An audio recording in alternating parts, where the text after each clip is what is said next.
Rawalpindi test. ঘটনাবহুল তৃতীয় দিনে তুঙ্গে বাংলাদেশ পাকিস্তানের ব্যাট বলের লড়াই। চরম ব্যাটিং বিপর্যয় কাটিয়ে লিটন মিরাজের বীরত্ব। ২৬ রানে ৬ উইকেট থেকে বাংলাদেশ প্রথম ইনিংস শেষ করেছে ২৬২ রানে। লিটন দাসের সেঞ্চুরি। ১২ রানে এগিয়ে থেকেও দ্বিতীয় ইনিংসে স্বস্তিতে নেই পাকিস্তান। ৯ রানে ২ উইকেট তুলে নিয়ে দিন শেষে ফ্রন্ট ফুটে টাইগাররা। মনির হোসেন খানের ডেস্ক রিপোর্ট। মার্কাটারি টি-20-র যুগে ৫ দিনের টেস্ট ম্যাচ অনেকের চোখেই বিরক্তিকর। তবে ক্রিকেটের রূপ রস গন্ধের আস্বাদন পেতে টেস্টের বিকল্প নেই। শুধুমাত্র সাদা পোশাকেই প্রতিটা সেশনে রং বদলায় ক্রিকেট। চরম বিপর্যয় থেকেও ঘুরে দাঁড়ানোর গল্প বনেদি ঘরানার ক্রিকেটেই বেশি দেখা যায়। রাওয়ালপিন্ডিতে দ্বিতীয় টেস্টের তৃতীয় দিনে তেমনই এক গল্প লিখল বাংলাদেশ। লিড নেওয়ার স্বপ্ন নিয়ে চতুর্থ দিনে ব্যাটিংয়ে বাংলাদেশ সুখ স্বপ্ন অবশ্য দিনের আলোর সাথে সাথেই উধাও। স্কোরবোর্ডে রান যত বাড়ে তার চাইতে বেশি উইকেট পতনের মিছিল। আগের টেস্টের দাপট উধাও টাইগারদের বডি ল্যাঙ্গুয়েজ থেকে।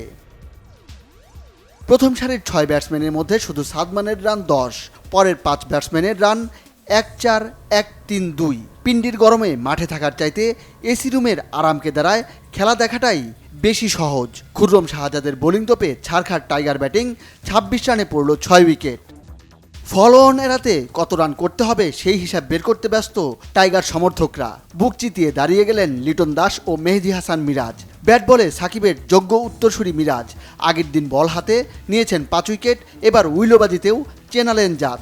লিটনের সঙ্গে ১৬৫ রানের জুটি, দুজনেই ছিলেন সেঞ্চুরির আশায়। তবে খুররমের পঞ্চম শিকার হয়ে ৭৮-এই থামলেন মিরাজ।